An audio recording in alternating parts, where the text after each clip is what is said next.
आज ही चलो भगवान, चलिए। Welcome welcome welcome. नमस्ते भाभी जी। राज, क्या हाल है? क्या बात है, आज रक्षाबंधन के दिन भी फैक्ट्री गया होगा ना? फैक्ट्री से मेरा भी बंधन है यार, धंधे की रक्षा तो करनी पड़ेगी ना। तुझसे सच्चा और अच्छा बिजनेस पार्टनर किसी का हो नहीं सकता। चल चल अंदर चलते हैं। आइए भाभी जी।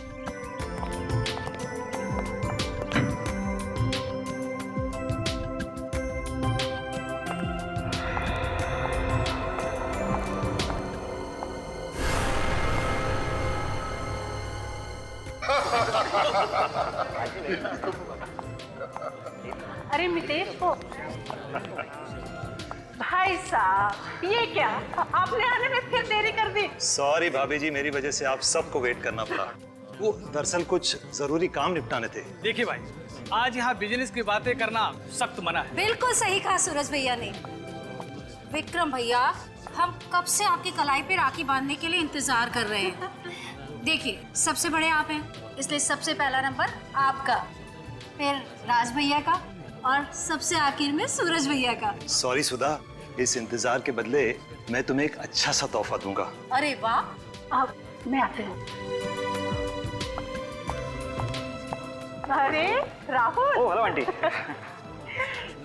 इस बार अपनी बहन के लिए क्या स्पेशल गिफ्ट लाए हो? तुम्हें पता है ना, तुम्हारी मुंह बोली बहन मुंह बिगाड़ कर क्या बोलेगी? ओ नो राहुल, इस साल फिर से कुर्ती। लेकिन आंटी, इस बार कुछ नया लाया हूँ। लेकिन दीपिका है कहाँ?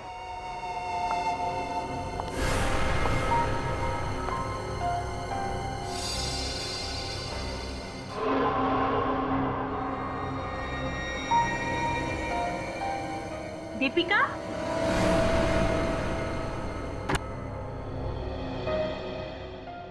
अरे दीपिका, तू अभी तक तैयार नहीं हुई? मॉम, वो आज मेरी तबीयत ठीक नहीं है। देख बेटा, आज राखी है, तेरे सारे भाई नीचे तेरा इंतजार कर रहे हैं और राहुल तो तेरे लिए बहुत अच्छा गिफ्ट भी लेकर आया है। तू जल्दी से तैयार हो जाना। Mom please. क्या बात है दीपिका, कुछ दिनों से देख रही हूँ तेरा मूड उखड़ा उखड़ा सा है। या तो फोन पर बात करती रहती हो या बिना बताए घर से चली जाती हो। अगर कुछ बात है तो बोलो ना। मॉम वो नहीं माँ, आज सच में मेरी तबीयत बिल्कुल ठीक नहीं है। देखो, तैयार होकर नीचे आ जाओ और अपने भाइयों को राखी बांध ले। फिर अपने कमरे में आकर आराम कर लेना। मैं तुम्हें बिल्कुल डिस्टर्ब नहीं करूंगी, ठीक है? ठीक है मॉम, मैं 5 मिनट में तैयार होकर आती हूँ। अरे ये हुई ना बात, जल्दी आना।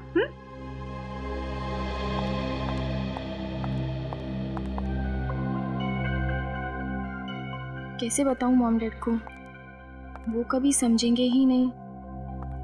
उन्हें तो यही लगता है कि मैं बिना वजह बात का बतंगड़ बना रही हूँ, पर मुझे पूरा विश्वास है मेरा शक गलत नहीं है।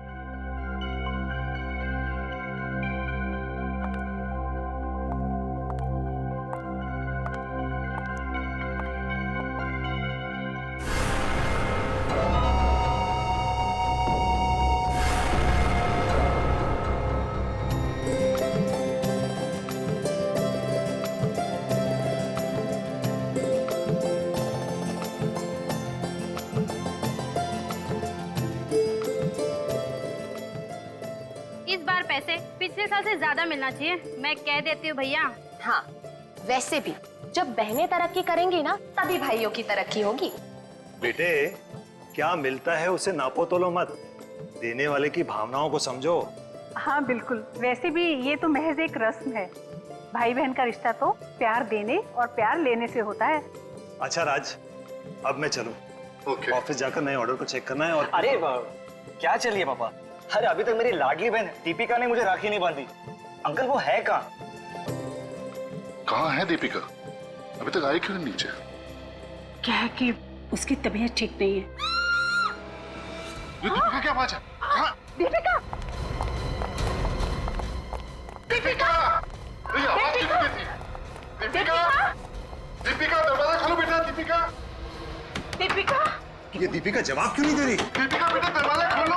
आप सब पीछे हटिए, मैं दरवाजा तोड़ के देखता हूँ। देख बेटा, तोड़ने दो इसको। आओ बेटा, आओ।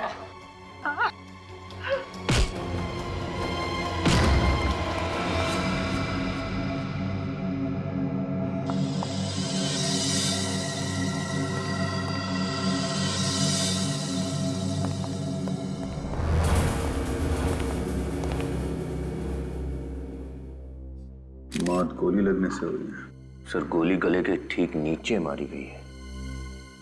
उल्टाना जरा।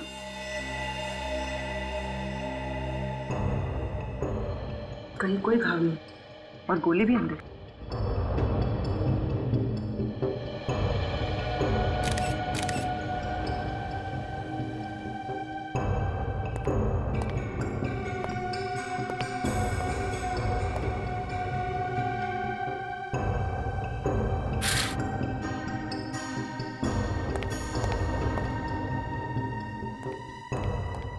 तो ये खिड़की भी अंदर से बंद है। ये दोनों खिड़की भी बंद है और कांच भी नहीं टूटा है।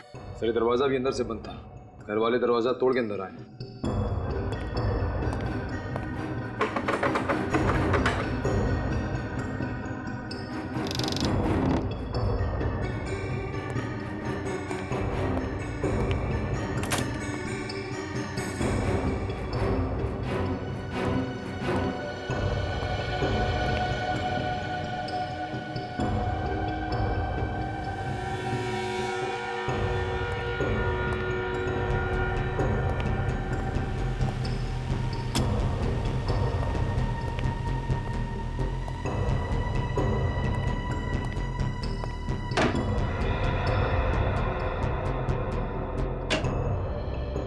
कमाल है, सारी खिड़कियां अंदर से बंद है। ये दरवाजा भी अंदर से बंद था। खिड़कियों के कांच नहीं टूटे हुए हैं, मतलब साफ है, गोली बाहर से नहीं चली है। लेकिन सर अगर गोली अंदर से चली है तो खूनी बाहर कैसे गया?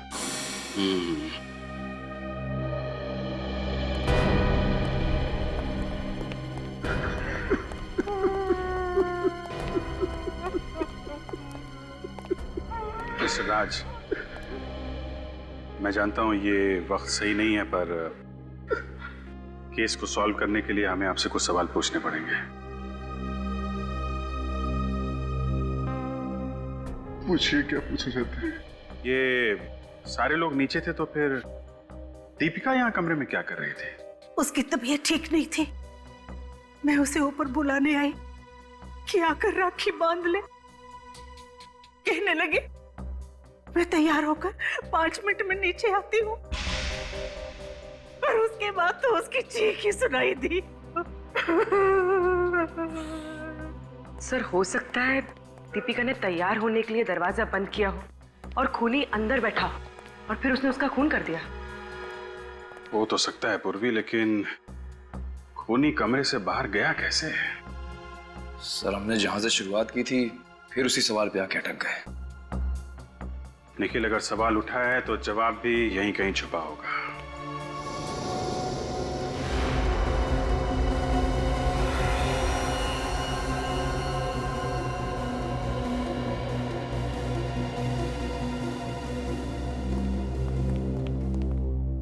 वाह,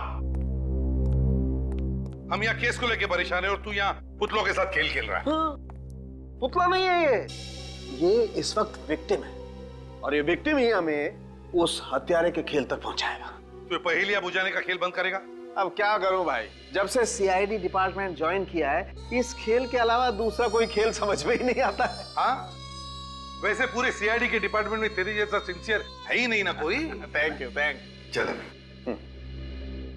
ये दीपिका है, और दीपिका बिल्कुल ऐसे ही खड़ी थी, बिल्कुल ऐसे, और उसे गोली यहां लगी, यहां। मगर सर पुतले के गले के नीचे ये जो रॉड है इसका क्या मतलब है? ये पुतला दीपिका की हाइट का है, यानी कि 5 फुट 4 इंच का, और हम ये जानने की कोशिश कर रहे हैं कि दीपिका पे गोली किस एंगल से चलाई गई है। मतलब ये कि इस पुतले के गले पर ये ट्रेजेक्टरी रॉड ठीक उसी एंगल पे लगाई गई है जिस एंगल से इस दीपिका के गले में गोली घुसी थी, और इस एंगल से गोली तभी घुस सकती है जब गन इस एंगल से चलाई गई हो। ये देखो, बिल्कुल नीचे से गोली चलाई है। हाँ बस लो एंगल से। गोली चली कहां से? चली कहां से ये गोली? सर, दीपिका का बेडरूम फर्स्ट फ्लोर पे, तो हो सकता है कि खूनी ने बाहर से ग्राउंड फ्लोर से गोली चलाई हो। लेकिन हमने उस कमरे को अच्छे से चेक किया था, उसके बेडरूम की खिड़की का कोई भी शीशा टूटा हुआ नहीं था। सर, शीशा भी टूटा हुआ नहीं था और खिड़की भी बंद थी। और एक बात सर, ये बुलेट .45 कैलिबर की है और बहुत नजदीक से चलाई गई है। .45 कैलिबर की गोली बहुत नजदीक से चलाई गई। कमरे का दरवाजा और खिड़कियां अंदर से बंद, खिड़कियों की कांच भी ठीक ठाक। इसका मतलब है गोली कमरे के अंदर से ही चली है और गोली चलाने वाला कमरे के अंदर था, अंदर ही था। सर, हो सकता है खूनी बेड के नीचे छुपा हो और उसने वहीं से गोली चलाई हो। मान लिया, फिर भी वो कमरे से गायब कैसे हुआ? गायब कैसे हुआ? रजत, जरूर उस कमरे में कोई ना कोई खुफिया दरवाजा है जहां से खूनी गायब हुआ।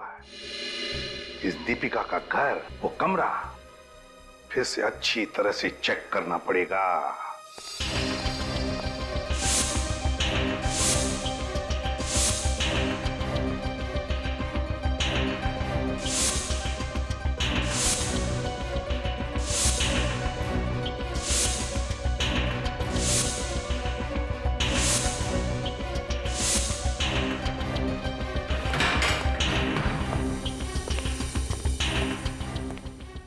सर, ना तो कोई खुफिया दरवाजा है और ना ही कोई छुपने की जगह। ऐसा कैसे हो सकता है? कोई ना कोई रास्ता तो होना चाहिए। शायद हम लोग गलत जगह पे सही सबूत ढूंढ रहे हैं। पूर्वी, जरा दीपिका के माँ बाप को ऊपर लेके आओ। सर,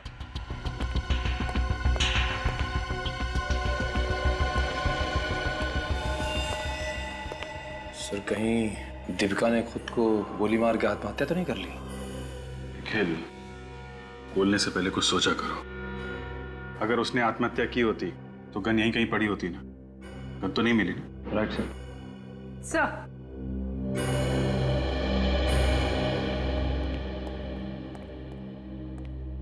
आप लोग एक बात बताइए, जब आप लोग यहाँ पर आए और आपने दीपिका को देखा तो उस वक्त कमरे की खिड़कियां बंद थी या खुली हुई थी? ऑफिसर, उस वक्त हमारा ध्यान पूरा दीपिका पर था। खिड़कियां खुली होनी चाहिए क्योंकि इस कमरे का एसी खराब था। एसी खराब था? कब से? जी 2 दिन से कूलिंग ही नहीं हो रही थी।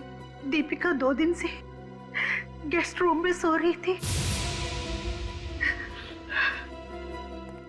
अगर खिड़की खुली थी तो दीपिका यहां गिरी थी इस तरह।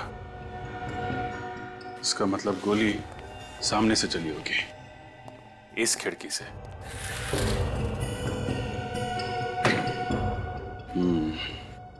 और डॉक्टर सारुंखे ने भी बताया था कि गोली लो एंगल से चली है। इसका मतलब वो गोली चलाने वाला बाहर ही खड़ा होगा। लेकिन सर, जब हम लोग यहाँ पर आए थे तो सारी खिड़कियां अंदर से बंद थी। जब दीपिका को यहाँ देखने लोग आए होंगे, उसी भगदड़ में किसी ने खिड़की बंद कर दी होगी। नीचे वॉचमैन से पूछताछ करते हैं। दीपिका मैडम के बेडरूम की यही खिड़की है? जी साहब, इसी तरह की 3 खिड़कियां उस तरफ भी हैं। देखो, कब से काम कर रहे हो यहाँ पे? जी तकरीबन 5 साल हो गए साहब। ऐसे किसी आदमी को आसपास देखा जो अनजान हो? नहीं साहब, ऐसे किसी आदमी को तो नहीं देखा। ये है वो खिड़की, दीपिका मैडम के कमरे की।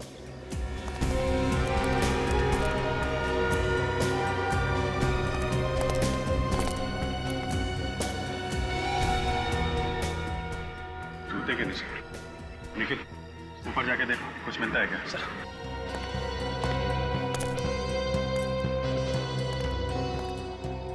सर, गोली चलाने वाला जरूर इस पाइप के रास्ते अंदर गया होगा। सर, मगर खिड़की दरवाजे तो अंदर से बंद थे, फिर वो बाहर आया कैसे? सर, हाँ निखिल। सर, खूनी यहीं से उतरा है सर। सर, यहाँ गमले में जूते के निशान है और पैरापेट पे भी जूते के निशान है सर। ये देखिए सर, यहाँ चश्मा भी मिला है। चश्मा? जरा देखो ये चश्मा। इसे पहचानते हो? किसी को देखा है पहने हुए? नहीं साहब जी। जरा अपने साहब और मालकिन को बुला के लाओ। ये चश्मा देखिए आप लोगों ने देखा है किसी को पहने हुए? कुछ अंदाजा नहीं है सर। मुझे पता है, ये सनग्लासेस फाल्गुन के हैं। फाल्गुन? जी, हमारा पड़ोसी मेजर साहब का बेटा। आपको पक्का यकीन है? जी हाँ, वो जब भी दीपिका से मिलने आता था ये सनग्लासेस पहने रखता था। माफ कीजिएगा शोभा जी, क्या दीपिका और फाल्गुन के बीच में कुछ नफरत का रिश्ता था? मतलब? फाल्गुन दीपिका को प्यार करता था, लेकिन दीपिका उसे पसंद नहीं करते थे। लेकिन फिर भी उसने दीपिका का पीछा नहीं छोड़ा, तो हमने पुलिस कंप्लेंट भी की थी। अच्छा, कब की थी ये पुलिस कंप्लेंट? 1 महीना पहले। ये है हमारे केस की पहली कड़ी। फाल्गुन।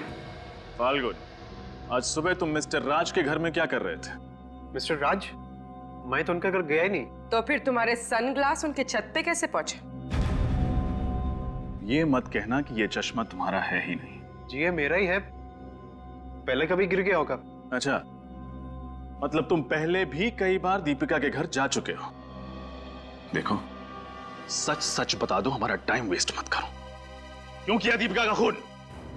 बता दो, वरना हमें और भी तरीके आते हैं सच उगलवाने के। मैं मानता हूँ कि मैं दीपिका के कमरे में गया था, लेकिन मैंने उसका खून नहीं किया, और मैं झूठ नहीं बोल रहा हूँ सर। सर, ये गन मिली है फाल्गुन की कबर्ड में से। ये गन तो मेरी है, तुम्हारे पास कैसे आई? मेजर साहब, .45 कैलिबर की गन और दीपिका के शरीर से जो गोली निकली है वो भी .45 कैलिबर की ही है। सर मैं तो नकली गोलियों का यूज करता हूँ, और पापा की गन तो सिर्फ प्रैक्टिस के लिए यूज करता हूँ मैं। और इसी से दीपिका को डराने की भी प्रैक्टिस करते थे। फिर दीपिका ने पुलिस में कंप्लेंट कर दी, फिर तुम्हें गुस्सा आ गया और तुमने बंदूक में असली गोली डाल के दीपिका को मार डाला। ये सच नहीं है सर। सच सिर्फ इतना है कि मैं दीपिका से प्यार करता था, लेकिन वो मुझे पसंद नहीं करती थी, और उसके पुलिस कंप्लेंट के बाद मैंने दोबारा उससे मिलने की कोशिश भी नहीं की। तो आज सुबह उसके घर क्यों गए थे? आखिरी बार उसे समझाने गया था कि मैं बुरा लड़का नहीं हूँ, मुझे एक मौका दे, लेकिन हिम्मत ही नहीं हो पाई। पर्दे के पीछे से निकल ही नहीं पाया, और दीपिका की माँ के कमरे से जाने के बाद मैं भी वहां से चला गया। अब तुम सच बोल रहे हो या झूठ, इसका पता तो हम लगा ही लेंगे। मेजर साहब, आपकी गन को हमें बैलिस्टिक्स में भेजना पड़ेगा, और जब तक रिपोर्ट्स नहीं आ जाती फाल्गुन, तुम कस्टडी में रहोगे।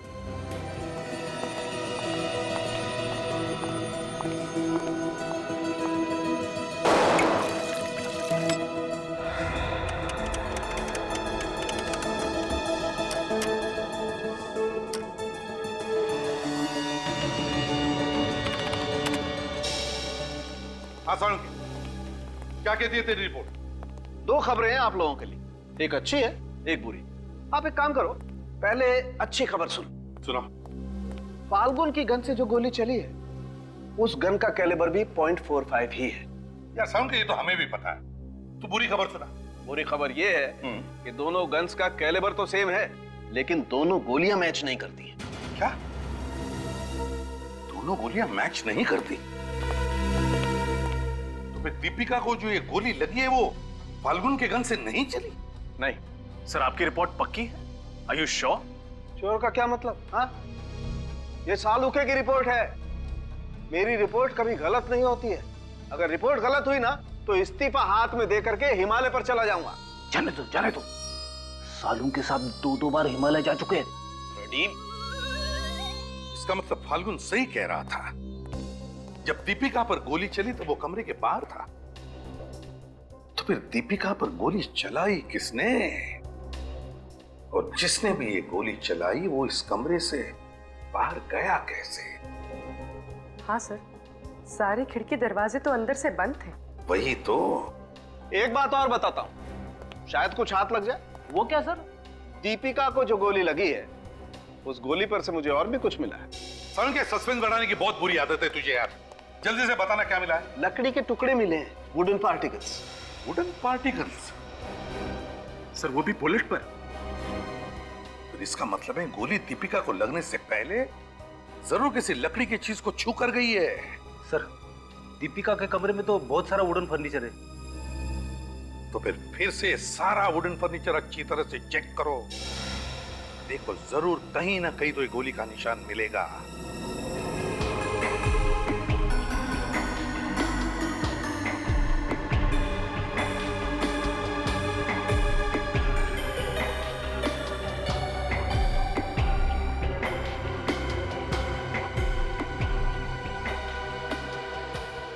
सर सर ये देखिए, ये लकड़ी यहां से जली हुई है। बारूद की स्मेल, गन पाउडर। इसका मतलब गोली इस कबर्ड के अंदर से चलाई गई है। सर ये देखिए फोल्डर।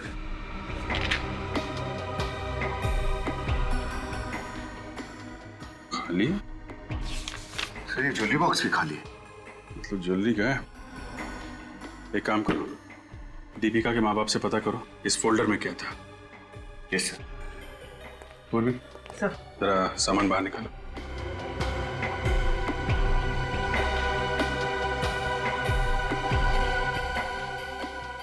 शोभा जी, इस ज्वेलरी बॉक्स में से किसी ने ज्वेलरी निकाली है या ये बॉक्स पहले से ही खाली था?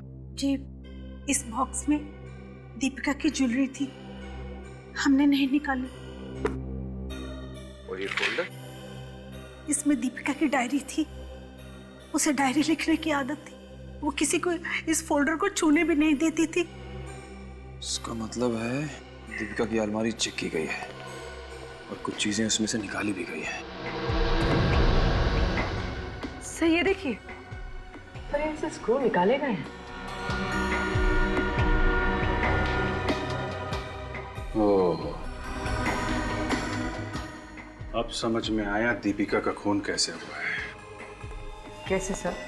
इस अलमारी के अंदर गन फिट की गई थी, वो भी इस तरह कि जैसे ही कोई दरवाजा खोले गोली चल जाए। हाँ डैनी, बिल्कुल वैसी अलमारी बनाई है ना जैसी क्राइम सीन पर थी। जी हाँ सर, आपके कहने के मुताबिक दीपिका के बेडरूम की अलमारी की तरह बिल्कुल वैसे ही अलमारी बनवाई है सर। एक्सीलेंट।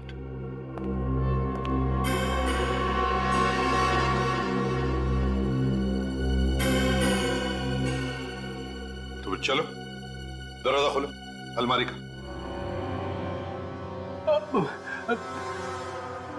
मैं? हाँ तुम, चलो जल्दी।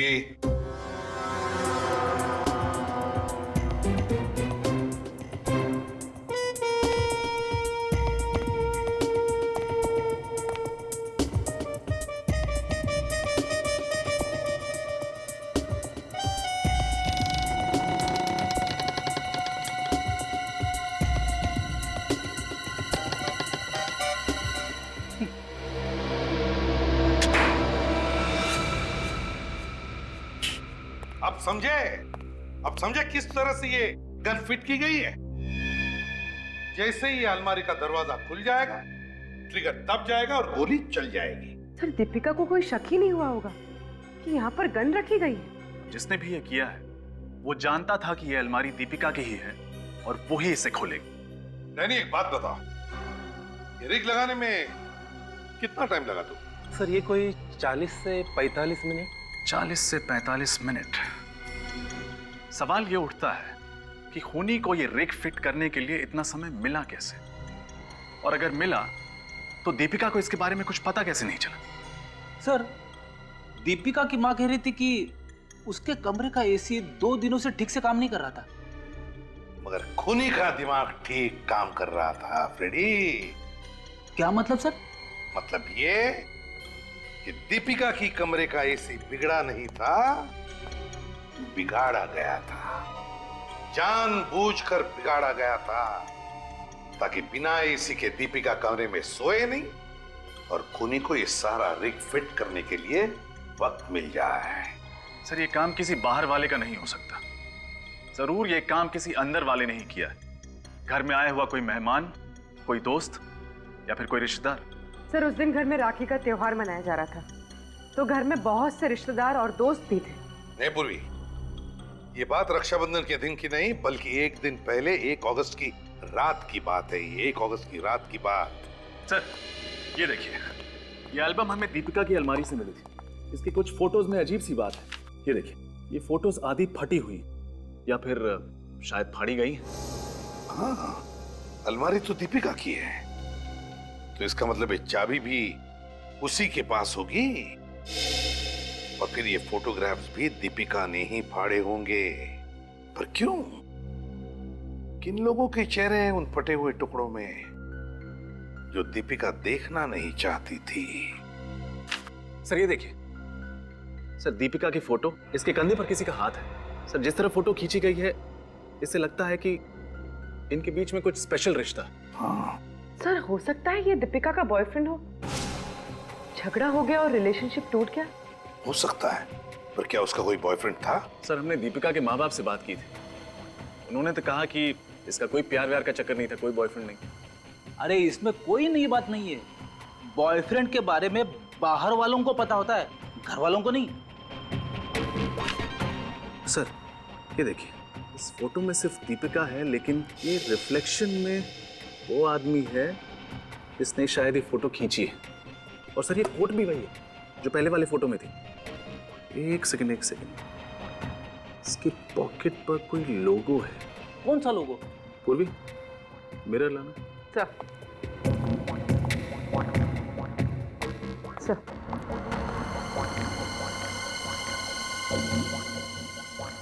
सर लोगो है XT computers. XT computers, XT computers. तो इसका मतलब है जिसकी हमें तलाश है वो दीपिका का बॉयफ्रेंड XT कंप्यूटर्स में काम करता है। यस सर, ये रिफ्लेक्शन मेरा ही है, मैंने ही खींचा था ये फोटो। और ये फोटोज, इनमें भी तुम ही थे ना? हाँ सर, इन फोटोज में भी मैं ही हूँ। तो फिर दीपिका ने ये फोटो फाड़े क्यों? सर उसे कुछ गलतफहमी हो गई थी सर, इसलिए उसने 2 हफ्ते पहले मुझसे रिश्ता भी तोड़ दिया था। गलतफहमी? मैंने उसे समझाने के लिए कई बार मिलने की कोशिश की, कई बार फोन किए सर, लेकिन उसने मुझसे बात करने से भी इनकार कर दिया। किस बात की गलतफहमी हुई थी ये बताओ, समझे? सर उसे लगने लगा था कि मेरा किसी और लड़की से अफेयर है, बट सर मेरा किसी लड़की से कोई अफेयर नहीं था। कोई अफेयर नहीं था तो फिर दीपिका शक क्यों करने लगी तुम पर? हैं? सर मैंने ही बताया था उसे। क्या? सर एक अनजान लड़की मुझे प्यार भरे खत लिख रही थी। एक मिनट, क्या कहा तुमने? अनजान लड़की प्यार भरे खत लिख रही थी तुम्हें? हाँ सर, उसने अपनी पहचान मुझसे छुपा के रखी थी। जरा दिखाओ वो खत। यस सर, आज ही मुझे सुबह टेबल पर मिले। अब तो हमारे बीच दीपिका भी नहीं रही, अब हमें एक होने से कोई नहीं रोक सकेगा। तुम्हारी? सर इसका मतलब वो लड़की सौरभ पर ही नहीं, दीपिका पर भी नजर रखी हुई थी। हाँ। अच्छा, क्या इस अनजान लड़की ने पहले कभी तुम्हें किसी और तरीके से ऐसे संदेशे भेजे? नहीं सर। हाँ सर, कल सुबह मेरे मोबाइल पे एक ब्लैंक कॉल आया था। तुमने वापस फोन तो किया होगा ना उस नंबर पे? किया था सर, मालूम चला वो दीपिका के घर का नंबर था। दीपिका ने तुम्हें ब्लैंक कॉल दिया? सर मैंने दीपिका को कॉल किया था, उसने बताया उसने मुझे कोई ब्लैंक कॉल नहीं किया। किसी और ने फोन किया था? कल तो रक्षाबंधन का दिन था, कौन कौन लोग आए थे दीपिका के घर पर? सर त्योहार का अवसर था, उसके कजिन्स प्रीति और वर्षा थे वहां पर। सर कहीं उन दोनों में से कोई तो नहीं? अब तो ये चिट्ठी ही खोलेगी उस अनजान लड़की का राज।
सर, ये लव लेटर प्रीति की राइटिंग से मैच करता है। हाँ, मैं नहीं लिखे थे वो लेटर्स। अगर दीपिका नहीं होती तो आज सौरभ मेरे साथ होता। दीपिका ने मुझसे मेरा प्यार छीन लिया था और इसीलिए तुमने दीपिका को मार डाला। नहीं, मैं मानती हूँ कि मैं सौरभ को बहुत प्यार करती थी, पर मेरा विश्वास कीजिए सर, मैं दीपिका को नहीं मार सकती। सर, आखिर वो मेरी बहन थी ना। सर, हमें प्रीति के घर से दीपिका की कुछ ज्वेलरी, उसका पेंडेंट और कुछ कार्ड्स मिले जो सौरभ ने दीपिका को दिए थे। तो तुमने ये सारा सामान दीपिका की अलमारी से चुराया था, क्यों? क्योंकि ये सब गिफ्ट सौरभ ने उसे दी थी। मुझे जलन हो रही थी। इन सब पर दीपिका का नहीं, मेरा हक था सर। इसके घर से गन मिली? नहीं सर, गन तो नहीं मिली। तो बताओ प्रीति, कब की तुमने ये चोरी? दीपिका के मरने से एक दिन पहले। और उस वक्त दीपिका कहाँ थी? वो गेस्ट रूम में चुप कर किसी से फोन पर बात कर रही थी। तुमने सुना क्या बात कर रही थी? हाँ, वो किसी से अपने भाई की मौत के बारे में बात कर रही थी। दीपिका के भाई के मौत के बारे में? हाँ, सुशांत की मौत 2 साल पहले कार एक्सीडेंट में हुई थी। पर दीपिका किसी से फोन पे कह रही थी कि उसे शक था कि वो एक हादसा नहीं, साजिश थी। तो मतलब दीपिका का ये शक किसी और के लिए खतरा बन गया और उस शख्स ने दीपिका का खून कर दिया। पकड़े जाने के डर से उसने दीपिका को ही अपने रास्ते से हटा दिया। सुशांत के एक्सीडेंट की फाइल निकालो और एक काम करो, दीपिका के सारे टेलीफोन रिकॉर्ड्स चेक करो। देखो उस शाम को दीपिका किससे बात कर रही थी, कौन है वो जिस पर दीपिका ने इतना भरोसा करके अपने मन की बात बताई। सुशांत के एक्सीडेंट के बारे में क्या पता चला? सर, पुलिस रिकॉर्ड के मुताबिक सुशांत खंडाला के आईवी होटल में ठहरा हुआ था जिस दिन उसका एक्सीडेंट हुआ। खंडाला किस लिए गया था वो? सर, वो एक बिजनेस कॉन्फ्रेंस अटेंड करने के लिए गया था 2 दिन के लिए। और ये एक्सीडेंट कैसे हुआ? कोई आई विटनेस? नहीं सर, कोई विटनेस नहीं। एक्सीडेंट घाट वाले रास्ते पर हुआ था। सुशांत ने अपने होटल से एक टैक्सी बुक की थी। उसकी टैक्सी सामने से आती हुई एक एसयूवी से टकराई और खाई में गिर गई। सर, सुशांत और टैक्सी ड्राइवर दोनों की उसी वक्त मौत हो गई। ओह, अच्छा, और कुछ? और सर, सुशांत के पिता मिस्टर राज से हमें पता चला कि सुशांत उस कॉन्फ्रेंस में एक बहुत ही बड़ा कॉन्ट्रैक्ट साइन करने वाला था जिससे उनकी कंपनी को करोड़ों का फायदा होता। अच्छा, मुनाफे के साथ खतरे बढ़ते हैं और कामयाबी के साथ दुश्मन भी। ये राहुल है? हाँ सर, वो वेटिंग रूम में। बुलाओ सर। सुशांत की टैक्सी के साथ जो एसयूवी टकराई वो कौन चला रहा था? सर, कोई लकी नाम का आदमी था सर। लकी? हाँ सर। तो उसके बारे में क्या इंफॉर्मेशन है? कुछ खास नहीं सर, बस इतना पता चला है कि ये लकी खंडाला में छुट्टियां मनाने आया था और किसी स्टिकर बनाने वाली कंपनी में छोटा मोटा काम करता था। अच्छा, और राहुल एक बात बताओ, क्या दीपिका ने मरने से पहले तुम्हारे साथ सुशांत के बारे में कुछ डिस्कस किया था? सर, दीपिका को शक था कि सुशांत की मौत एक प्री प्लान्ड मर्डर था। उसका एक्सीडेंट नहीं हुआ था, करवाया गया था। उसका किसी पर शक था? नहीं, पर सर दिन रात कोई सबूत ढूंढने की कोशिश करती रहती थी। बहुत समझाया कि ये सब पागलपन छोड़ और सुशांत की मौत को एक्सेप्ट कर, पर वो। ठीक है, तुम जा सकते हो राहुल। ओके। और हाँ सर। क्या हुआ? सर, दीपिका मेरे बहुत क्लोज थी और सर सुशांत की मौत के बाद सर सारे भाइयों में वो मुझसे सबसे ज्यादा अटैच। सर, मेरी बहन के कातिल को ढूंढने में मैं आप सबकी पूरी मदद करूंगा। सर, आप खूनी को सजा जरूर देना सर। ठीक है, ये कोई इत्तेफाक नहीं, कोई इत्तेफाक नहीं।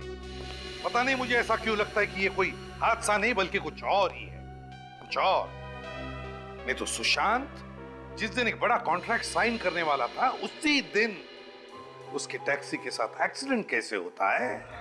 हाँ सर, और ये एक्सीडेंट भी बड़ी टाइमिंग के साथ किया गया था। सुशांत जैसे ही होटल से निकला 15 मिनट के बाद उसकी टैक्सी का एक्सीडेंट हो गया और वो खाई में जा गिरी। इसका मतलब है उस होटल में कोई तो ऐसा आदमी था जो सुशांत पर नजर रखे हुए था। कोई तो था जरूर। इस होटल आईव्यू में जाकर पता लगाना पड़ेगा। होटल आईव्यू में अच्छी तरह से पूछताछ करो।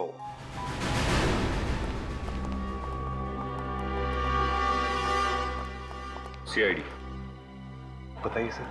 क्या आपके पास यहाँ 2 साल पुराना रिकॉर्ड्स होगा आपके होटल में? 2 साल कैसे? हमारे पास 5 साल का रिकॉर्ड मिल जाएगा आपको। गुड। तो 26 मई 2010 को यहाँ कौन कौन गेस्ट ठहरा था, हम वो देखना चाहते हैं। 1 मिनट सर।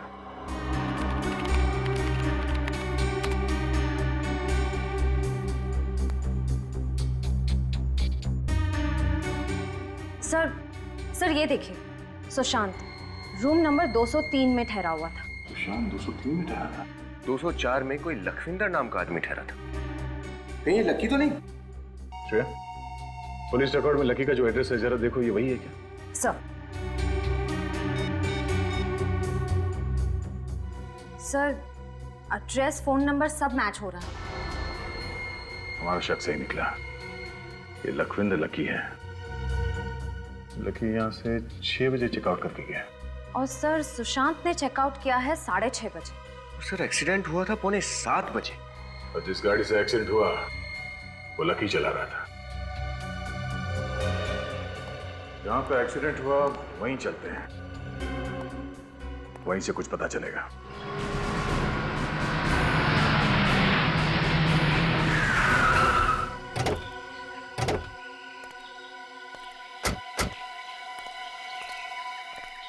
सर यही वो मोड़ है जहां पर सुशांत का एक्सीडेंट हुआ था।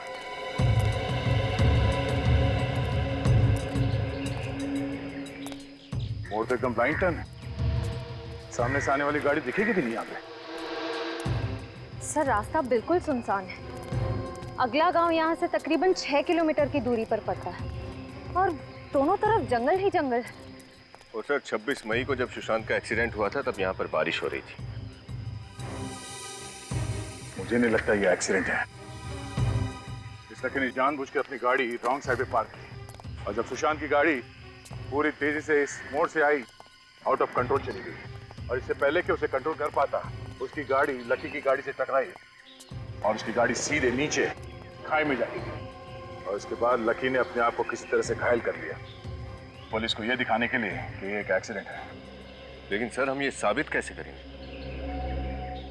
इस लकी से मिलना पड़ेगा, वही बताएगा कि 2 साल पहले यहाँ पे हुआ क्या था। 2 साल पहले एक्सीडेंट? मुझे कुछ याद नहीं। उस एक्सीडेंट में 2 लोगों की जान चली जाती है और तुम्हें कुछ याद नहीं। सर इसे तो याद दिलाना पड़ेगा। वो हाँ, मुझे याद आया और बेहद अफसोस है मुझे इस बात का। तुम्हें देखकर लगता नहीं है तुमने ज्यादा अफसोस जताया होगा। मतलब कि बैंक में क्लर्क की नौकरी करने वाला आदमी जो 2 साल पहले तक एक भाड़े के घर में रहता था, आज अपने ही नेम प्लेट वाले आलीशान घर में रह रहा है। थोड़ा अटपटा लगा मुझे। एक्सक्यूज मी, ये मेरा निजी मामला है और आप इसमें दखल अंदाजी ना दें तो आपकी बड़ी मेहरबानी होगी। ठीक है, कर दी मेहरबानी। अब आप एक मेहरबानी कीजिए हम पे। सच सच बताइए क्या हुआ था उस दिन? एक्सीडेंट, पुलिस केस और अब तो केस भी क्लोज हो चुका है।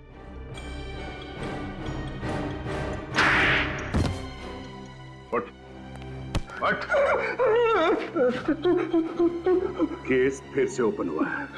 अब बता सुशांत को क्यों मारा, नहीं तो और मेहरबानी करनी पड़ेगी। पैसों के लालच में। किसने दिया तुझे ये लालच? हाँ?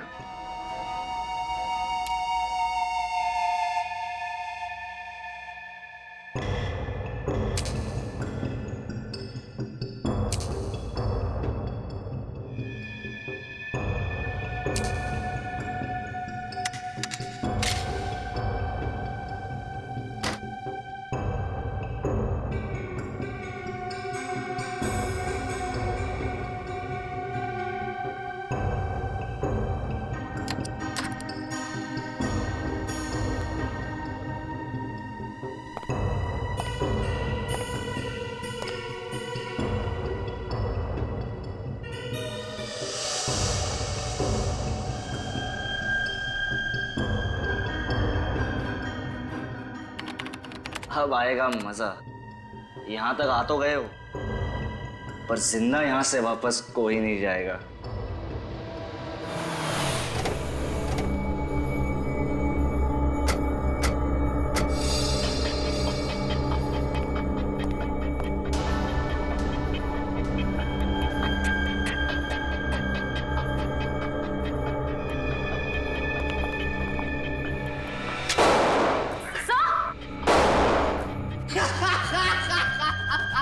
आजा, आजा। अरे मुझे मारने के लिए तुम लोगों को दूसरा जन्म देना पड़ेगा। आजा, आजा।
बहुत खेल खेल लिया।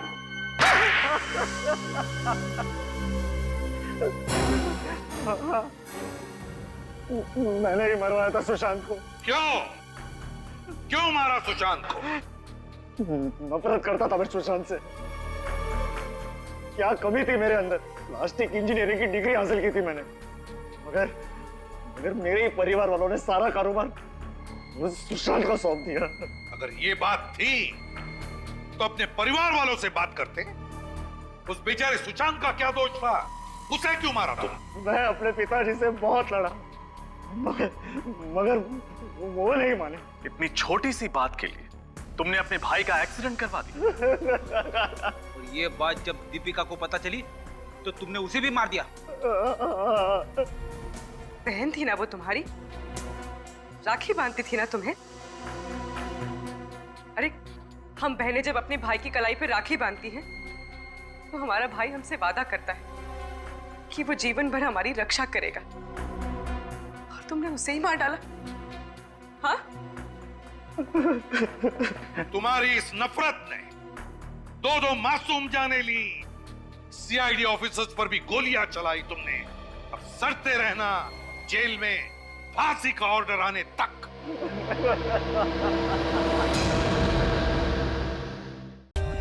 For more updates, subscribe to our channel, click the show links and enjoy watching the videos.